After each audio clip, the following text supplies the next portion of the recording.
So far, I sometimes feel that we have been very much on the defensive. I mean, they attack, we try to, avoid and, get out there. But, we should also use more offensive. I bring you one example from Russia's war against Ukraine.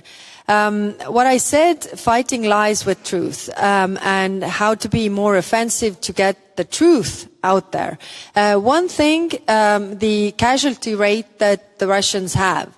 And we see that if we really push this truth out there, then if the information gets to the African countries, to the countries, also, to the people in Russia where they are doing the recruiting, that don't go there, you're going to get killed. Whatever the sums of money that they offer to you, then we can actually also influence the real, the real war